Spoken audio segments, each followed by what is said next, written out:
Ang pangalan ko ay Liza. Kilala ako ng lahat bilang babaeng mapagmataas, mapaglait at ubod ng sakim. Para sa akin, ang mundo ay nahahati lang sa dalawa. Ang mga katulad ko, maganda, mayaman at makapangyarihan.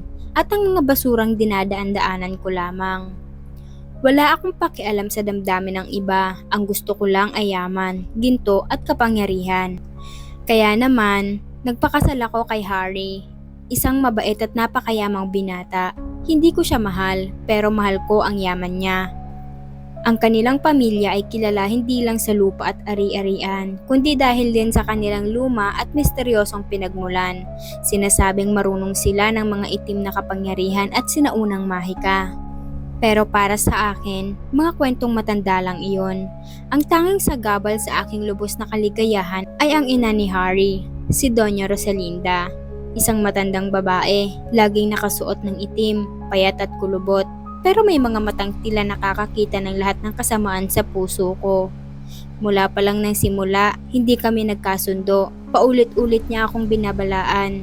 Liza, huwag mong hamunin ang pamilyang ito. May mga bagay kami dito na mas makapangyarihan pa sa ginto at buhay ng tao. Ang bawat kasalanan at kayabangan may katapat na parusa. Pero sa halip na matakot, lalo ko siyang hinamak. Ginawa ko ang lahat para iparamdam sa kanya na ako ang may-ari ng lahat. Pinagalitan ko ang mga tauhan nila hanggang sa umiyak. Itinapon ko ang mga lumang gamit na ayaw ko. At minsan pa, habang kumakain, diretsahan ko siyang sinagot ng masama at puno ng pangungutya. Matanda ka na, Nay, sabi ko habang nakangisi. Bakit hindi ka nalang mamatay? Para naman ma-enjoy ko na ng lubos ang lahat ng ito. Ang bahay, ang ginto, ang lupain, dapat akin na lang lahat. Wala ka ng silbi, dagdag ka lang sa isipin ko. Sa halip na magalit, ngumiti lang si Doña Rosalinda, isang ngiting malamig, malalim at puno ng kahulugan na nagpadala ng kilabot sa aking buong katawan. Napakaganda mong bulaklak, pero puno ka ng tinik, bulong niya. Gusto mo ng ginto? Gusto mo ng kayamanan? Gusto mong maging maganda at walang kupas habang buhay? Sige, ibibigay ko sa iyo ang lahat ng gusto mo. Magiging pinakamayaman ka, magiging pinakamaganda ka, at hinding-hindi ka natatanda o mabubulok. Dahil magiging isa ka sa mga bagay na sinasamba mo. Kinabukasan, umalis si Doña Rosalinda papunta sa kanilang lumang bahay sa kabundukan. Natuwa ako. Sa wakas, wala na ang sagabal. Ako na ang hari at reyna ng lahat. Sa loob ng ilang araw na wala siya, kinuha ko ang lahat ng alahas sa bahay. Isinuot ko ang lahat sa aking katawan. Makakapal na kwintas na purong ginto, mabibigat na pulseras, malalaking singsing na may diamante at esmeralda. Puno ang liig ko, braso at daliri. Tiningnan ko ang sarili ko sa salamin at nagmalaki. Ngayon, akin na ang lahat ng ito. Hindi ko alam, doon na magsisimula ang aking bangungot. Isang gabi, habang mahimbing kaming natutulog ni Harry, bigla akong nagising dahil sa matinding init at nakakagigil na amoy. Amoy tunaw na ginto at mainit na bakal. Ang kwarto ay parang pugon sa sobrang init. Ang bawat alahas na suot ko ay unti-unting umiinit. Mula sa mainit, naging nakakapaso, hanggang sa parang bagay na galing sa apoy. Aray! Ano ba to? Sigaw ko habang pilit na tinatanggal ang mga ito. Pero hindi ko magalaw ang mga ginto at diamante. Parang nakadikit na, parang nakaugat na sa aking balat. Harry! Harry! Tulungan mo ako! Nasusunog ako! Sigaw ko habang yumanig ang buong bahay. Gumising si Harry. Nang tumingin siya sa akin, namutla siya at umatras, puno ng takot at lungkot ang muka. Liza, sabi ko naman sa'yo, huwag mong galitin si ina. Huwag mong hamunin ang kapangyarihan ng aming pamilya. Nanginginig na sabi niya. Anong pinagsasabi mo? Tanggalin mo ito, masakit. Umiiyak kong pakiusap. Ang sabi ni ina, ang mga taong sakim na katulad mo, ang mga taong gustong-gustong magmay-ari ng ginto at kayamanan ay dapat bigyan ng kung ano ang gusto nila. Ang sumpa ng gintong laman, mula ngayon, ikaw ay magiging yaman. Ikaw ay magiging alahas. Ang bawat laman, dugo at buto mo, magiging makintab, matigas at walang buhay na metal. At habang buhay, mararamdaman mo ang lahat. Biglang bumukas ang lahat ng bintana at pinto, pumasok ang malakas na hangin na may dalang amoy insenso at nabubulok na karne. At sa gitna ng dilim, narinig ko ang boses ni Doña Rosalinda, malakas, dumadagungdong, parang galing sa ilalim ng lupa na pumasok diretso sa aking utak. Dahil mahal na mahal mo ang ginto, Liza, sige, ibibigay ko sa'yo. Mula ngayon, hindi ka na tao, ikaw ay magiging ginto. Nagsimula ang pinakamasakit na pangyayari sa buhay ko. Isang sakit na hindi ko maipaliwanag. Parang dinidikdik ang bawat buto ko habang tinutunaw ang aking laman gamit ang napakainit na apoy. Tiningnan ko ang aking kamay, ang dating makinis, maputi at malambot kong balat ay unti-unting nagbabago. Mula sa kulay rosas, kumalat ang kulay matingkad at makintab na dilaw. Kulay na purong ginto. Hindi lang ito kulay, ang mismong laman ko ay nagiging metal. Nakita ko kung paano tumigas ang aking balat. Ang dating nagbabanat at malambot ay napalitan ng tigas at bigat. Ang mga ugat ko ay napupuno ng ginto. Ang kuko ko ay humahaba, lumalaki, nagiging matatalim na kuko na parang mga patalim. Ang sakit! Diyos ko! Tulungan mo po ako! Sigaw ko, pero ang boses ko ay nagbabago na rin. Garalgal, mabigat, parang tunog ng bakal na nagbabanggaan. Naramdaman ko ang hapdi sa aking muka. Naramdaman ko kung paano tumigas ang aking pisngi, ilong at labi. Naramdaman ko kung paano humaba at tumulis ang aking tenga. Ang itim at malambot kong buhok ay nagiging mahabang hibla ng ginto na bumabagsak sa aking balikat.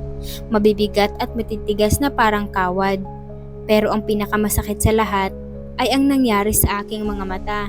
Naramdaman ko ang matinding paghapdi habang ang puti at itim ng mata ko ay natutunaw at napapalitan ng makintab na salamin at diamante. Ang paningin ko ay hindi nawala pero nagbago. Nakikita ko pa rin ang lahat pero parang sa pamamagitan ng mga kristal. At ang pinakamalala, nararamdaman ko ang pagbigat ng aking mga talukap. Hindi ko na maipikit ang aking mga mata.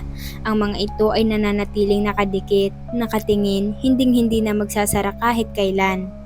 Lumapit ako sa malaking salamin sa kwarto at doon nakita ko ang aking sarili at napasigaw sa sobrang takot. Wala na ang Lizang tao, maganda at buhay. Ang nakatayo sa harap ko ay isang dambuhalang ribulto na gawa sa purong ginto. Kasing taas ng dalawang tao. Ang buong katawan ko ay makintab at kumikinang ng malamig. Ang balat ko ay naging detalyadong disenyo na parang damit at alahas na pinagsama-sama. Ang buhok ko ay parang mga agos ng ginto. Ang mga mata ko ay dalawang malalaking diamante na walang buhay, pero nakakakita pa rin ng lahat. Buhay pa ako. Oo, buhay na buhay pa ako. Hindi ako namatay. Hindi ako nawalan ng pakiramdam. Nandito pa rin ang diwa ko, ang isip ko, ang alaala ko, nakakulong sa loob ng malamig, mabigat at matigas na katawang ginto. Bumagsak ang pinto at pumasok si Doña Rosalinda. Nakangiti. Nakangiti siya habang nakatingin sa akin, puno ng tagumpay at katarungan.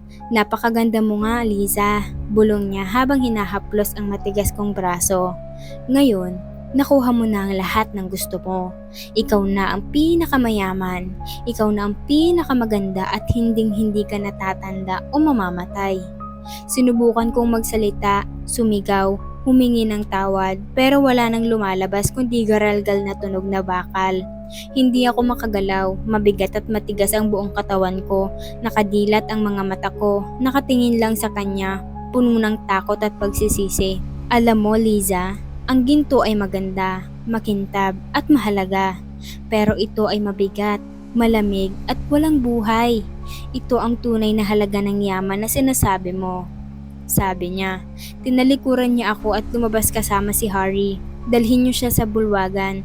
Ipatayo siya sa gitna kasama ng ibang mga ninuno natin na katulad niya. Mga sakim at mapagmataas na naging yaman din ng pamilya. Dinala nila ako sa malaki at madilim na bulwagan sa ilalim ng bahay. Doon, nakita ko sila, daan-daang ribultong ginto, pilak at ibang metal na nakapaligid sa buong silid. Lahat sila ay mga tao katulad ko, mga pumasok sa pamilya, naghamon at pinarusahan. Lahat sila ay nakadilat ang mga matang kristal, nakatingin, buhay pa rin at nakakulong sa sarili nilang katawan. Nakita ko sila, Nakita ko ang sakit at pagsisisi sa kanilang mga matang walang buhay dahil alam ko nararamdaman nila ang lahat katulad ko. Itinayo nila ako sa gitna sa pinakamagandang pwesto. Dito ako iiwan habang buhay. Ngayon, nandito pa rin ako. Nakadilat ang mga mata, nakatingin sa madilim na paligid. Nakikita ko ang mga bagong miyembro ng pamilya na pumapasok, nagmamalaki at humahawak sa amin ng may paghanga at kasakiman. Nakikita ko si Doña Rosalinda at si Harry na dumadalaw at itinuturo kami bilang mga yaman ng angkan. Narinig ko minsan ang sinabi ni Rosalinda sa isang bagong kasal. Ingatan niyo ang mga ito. Ito ang tunay na kayamanan namin. Ang bawat isa sa kanila ay may kwento. Ang bawat isa ay may buhay na nakakulong sa loob.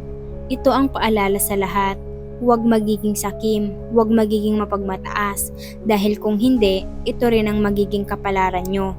Gusto kong sumigaw, gusto kong balaan sila, gusto kong sabihin na huwag nilang hangarin ang ginto at kapangyarihan, dahil ito lang ang naghihintay sa kanila, dahil ito lang ang hinihintay nila, ang sakupin ka, gawin kang alahas at ikulong sa walang katapusang katahimikan at sakit. Pero wala akong magagawa. Nakadilat lang ang mga mata ko, nakatingin, at habang lumilipas ang taon at siglo, nararamdaman ko pa rin ang bigat, ang lamig at ang walang hanggang pagsisisi na hinding-hindi ko makakalimutan. Ito ang sumpa ng ginto at laman, at habang nakikinig ka sa kwentong ito, magtanong ka sa sarili mo, sapat ba ang meron ka? O baka ikaw naman ang susunod na maghahangad ng higit pa at maging isa sa amin. Maganda, makintab, mayaman, pero walang buhay, walang galaw, at walang katapusan ng pagdurusa.